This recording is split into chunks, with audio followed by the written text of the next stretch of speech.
ایک ہے قرآن کریم کی آیات، ایک ہے احادیث یعنی رسول اللہ کا فرمان۔ قرآن کریم کی آیات کس وجہ سے نازل ہوئی، اس کا پس منظر کیا ہے، اس کو شان نزول کہا جاتا ہے۔ کس وجہ سے نازل ہوئی اس کو شان نزول کہتے ہیں۔ اور سرکار نے کوئی بات کہی ہو، کس وجہ سے کہی، اس کو شان ورود کہا جاتا ہے۔ ایک شان نزول ہوتا ہے، ایک شان ورود ہوتا ہے۔ اردو کے اندر اس کا ترجمہ پس منظر کر لیں، پس منظر کر لیں۔ یہ مبارک سورت نازل کیوں ہوئی، کیا وجہ بنی، کیا سبب بنا، اس کا شان نزول کیا ہے؟ اس سے پہلے یہ بات سمجھ لیں، سورۃ الکوثر کا جو عام یا جو مجموعی اعتبار سے جو مضمون ہے وہ رسول اکرم صلی اللہ علیہ وسلم کی عظمت کا بیان ہے۔ 3 آیات کے اندر جو مضمون بیان ہوا ہے اس کا خلاصہ یا لب لباب کے نچوڑ نکالیں، ان مبارک آیات کے اندر رسول اللہ کی عظمت کو بیان کیا گیا ہے۔ اس مبارک سورت کا شان نزول کیا ہے، ذرا اس کے حوالے سے کچھ باتیں۔ اللہ کرے فیصل صاحب، بھائی اقبال صاحب، بھائی عمران صاحب، بھائی بابو صاحب، بھائی عبد القادر صاحب، اللہ کرے میں آپ کو سمجھا پاؤں۔ مکہ مکرمہ کی زندگی آپ جانتے ہیں کہ رسول اکرم صلی اللہ تعالی علیہ وسلم کی عمر مبارک 25 سال ہو گئی۔ سرکار کی عمر مبارک 25 سال ہو گئی، اور اس موقع پر مکہ مکرمہ کی سب سے بڑی قداور شخصیت، مالی اعتبار سے، خوبصورتی کے اعتبار سے، حسب نسب کے اعتبار سے، عزت اور شرافت کے اعتبار سے، اپنے کریکٹر کے اعتبار سے سب سے بڑی خاتون وہ سیدہ خدیجہ الکبریٰ رضی اللہ عنہا دی۔ یہ وہ خاتون ہے کہ مکہ مکرمہ کا ہر سردار، ہر مالدار، ہر بڑا آدمی ان سے نکاح کرنا چاہتا ہے۔ 2 جگہوں پر ان کا نکاح ہوا۔ پہلے موقع پر پہلے شوہر سے جب نکاح ہوا، ایک لڑکا، نکاح ختم۔ دوسرے سے نکاح ہوا، ایک لڑکا ایک لڑکی، نکاح ختم ہو گیا۔ عمر مبارک 40 سال، باوجود ہے کہ 2 جگہوں سے بیوہ ہو چکی ہیں، باوجود ہے کہ ان کی کفالت میں سابقہ شوہروں کی اولاد بھی ہے، لیکن عزت اور شرافت ان کے مقام کی وجہ سے مکہ مکرمہ کا ہر دوسرا بندہ یہ چاہتا تھا کہ خدیجہ سے ہمارا نکاح ہو جائے، لیکن سیدہ خدیجہ کسی کے ساتھ نکاح کرنے کے لیے تیار نہیں ہوتی تھی۔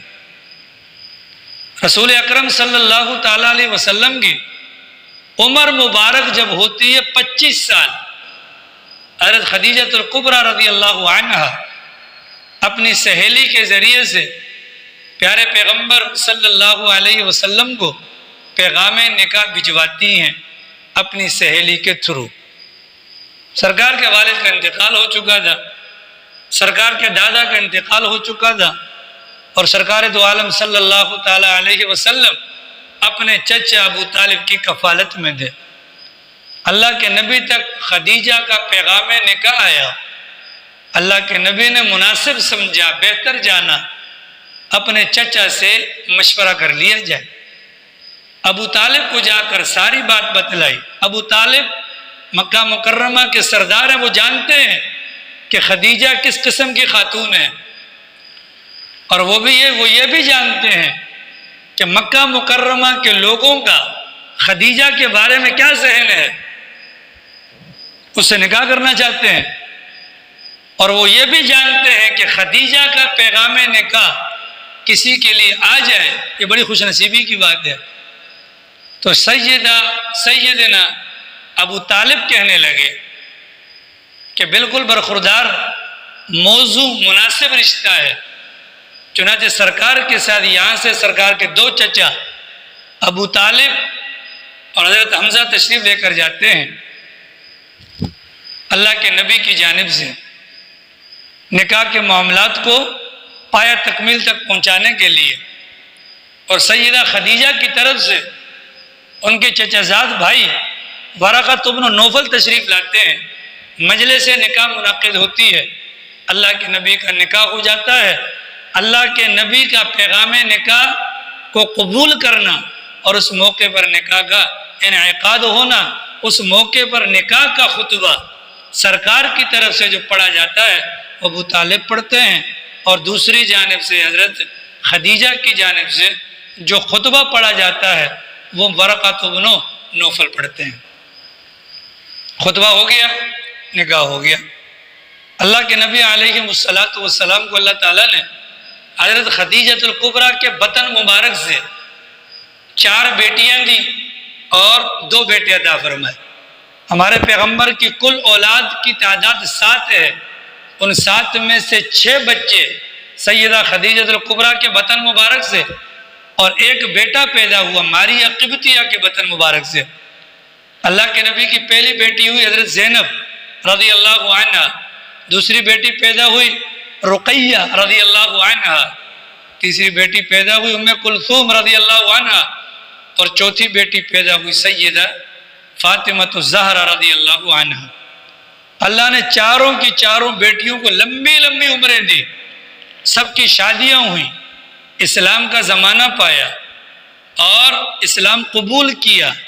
ان 4 میں سے 3 نے پیغمبر کی حیات کے اندر ہی وفات پائی، البتہ جو چوتھی صاحبزادی سیدہ فاطمہ الزہرا رضی اللہ عنہا ہیں، وہ سرکار کے دنیا سے تشریف لے جانے کے بھی 6 مہینے کے بعد ان کا انتقال ہوا۔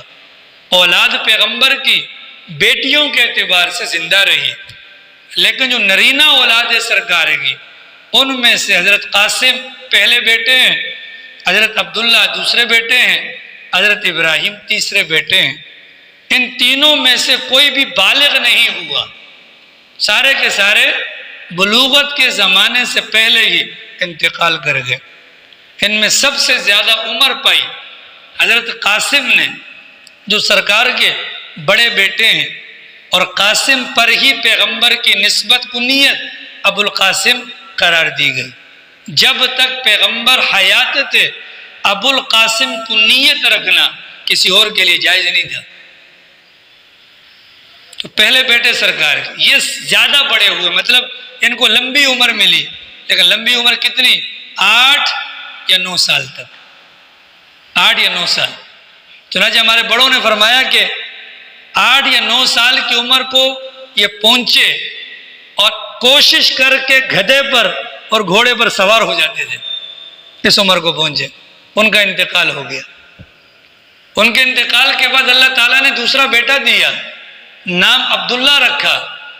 اسی عبداللہ کے 2 لقب ہیں، طیب اور طاہر۔ بیٹا دوسرا ہے، القاب 2 ہیں، کتابوں میں لکھا ہے کہ یہ جو 2 القاب مختلف ہیں، رسول اللہ صلی اللہ علیہ وسلم طیب کہا کرتے تھے اور والدہ طاہر کہا کرتی تھی۔ بیٹا عبداللہ ہے، القاب ان کے 2 ہیں، ان کا بھی انتقال ہو گیا۔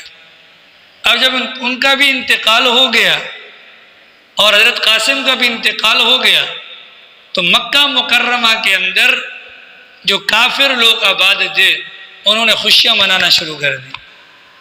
کس نے خوشیاں منائی؟ سارے ہی کافروں نے منائی، البتہ کتابوں کے اندر جن نامی گرامی کافروں کے نام آتے ہیں ان میں ابو جہل بھی ہے۔ ظاہر ہے سارے کے سارے کافر پریشان ضرور تھے اللہ کے نبی سے، کیونکہ سرکار کی عادت مبارکہ تھی، جس دن سے اللہ نے کہا کہ اے پیغمبر اٹھیے، قم فانذر، لوگوں کو ڈرائیے، پھر پیغمبر نے آرام نہیں کیا۔ شادی کا موقع ہے، غمی کا موقع ہے، بازار ہیں، گھر ہیں، ان کی عبادت گاہیں، جہاں کہیں پر بھی کوئی بندہ ملتا پیغمبر ان کو دعوت دیتے۔ پیغمبر کی دعوت کیا تھی؟ قولوا لا الہ الا اللہ، یہ کہہ دو کہ اللہ کے سوا کوئی معبود نہیں، تم کامیاب ہو جاؤ گے۔ اب سارے کافروں کے پیٹ میں مروڑ اٹھتا تھا، ہاتھ پیغمبر پر اٹھا نہیں سکتے تھے، وجہ ابو طالب کے بھتیجے ہیں اور وہ کعبۃ اللہ کے سردار ہیں، مکہ مکرمہ کے سردار ہیں، ہاتھ نہیں اٹھا سکتے۔ اندرون خانہ منصوبہ بندی کے ذریعے سے پیغمبر کو پریشان کرتے تھے۔ سب سے بڑا کافر ابو جہل تھا، وہ حرکتیں کرتا تھا، عقبہ بن ابی معیط بڑا کافر تھا، حرکتیں کرتا تھا، اوجڑی لا کر ڈال دی، گلے کے اندر پھندا لگا دیا، پیغمبر پر قہقہے مارنا، یہ اتنی حرکت کہ بڑے بڑے کافر کرتے تھے لیکن چھوٹے کافروں کو اتنی مجال نہیں ہوتی تھی۔ اس موقع پر انہوں نے کیا کیا؟ پریشان تو پہلے سے تھے، اب کتابوں کے اندر مختلف کافروں کے نام آتے ہیں، مجمع لگا ہوا تھا، ابو لہب آیا اور آتے کے ساتھ ہی کہنے لگا بو تیرا محمد، ارے خوش ہو جاؤ، ہماری پریشانی ختم ہونے والی ہے، محمد کی تو نسل کٹ گئی۔ کیا مطلب؟ نرینہ اولاد ختم، مر گئی، اب ان کی جو اولاد ہے وہ بیٹیاں ہیں، بیٹیاں کل کو بیاہی جائیں گی، اپنے گھر کی ہو جائیں گی، اور جب بیٹیاں اپنے گھر کی ہو جاتی ہیں تو پھر کھل کر والد کی حمایت میں کھڑی نہیں ہو سکتی ہیں۔ محمد کا نام لینے والا اور محمد کا کام لے کر آگے چلنے والا کوئی نہیں رہے گا۔ وہ تیرا محمد، کہ محمد کی نسل کٹ گئی۔ ابو لہب نے کہا، ابو جہل نے بھی محمد مقطوع النسل کہا، ان کی نسل کٹ گئی۔ ان کا مجمع لگا ہوا تھا، اللہ کے نبی علیہ السلام کی ملاقات ہوئی، عاص ابن وائل، یہ بڑا کافر تھا، سرکار نے اس کو دعوت دی جو سرکار کی عادت مبارکہ تھی۔ دعوت کے بعد اب جب یہ کافروں کی مجلس میں گیا عاص ابن وائل، تو لوگوں نے پوچھا کہ محمد سے کیا بات ہے، کیا کہاں تھے بھائی؟ اس نے فوراً کہا کہ محمد ابتر کے ساتھ لگا ہوا تھا، مطلب اس محمد سے باتیں کر رہا تھا جس کی نسل کٹ چکی ہے۔ اس موقع پر اللہ تعالیٰ نے یہ مبارک سورت نازل فرمائی، ان تمام کے تمام کافروں کی زبان پر جو الفاظ تھے کہ محمد کی نرینہ اولاد کے ختم ہو جانے پر محمد کا نام لیوا کوئی نہیں رہے گا، اب محمد کا نام لیوا کوئی نہیں رہے گا، چند دن کے بعد ہم آزاد ہو جائیں گے، ان کی تردید کرتے ہوئے اللہ رب العالمین نے سورۃ الکوثر نازل فرمائی کہ تمہاری خوشیاں ماند پڑ جائیں گی، تم سارے کے سارے ختم ہو جاؤ گے، محمد آئے ہیں رہنے کے لیے، ختم ہونے کے لیے نہیں۔ آئیے سمجھ میں، اللہ نے 3 آیات اتارے تھے۔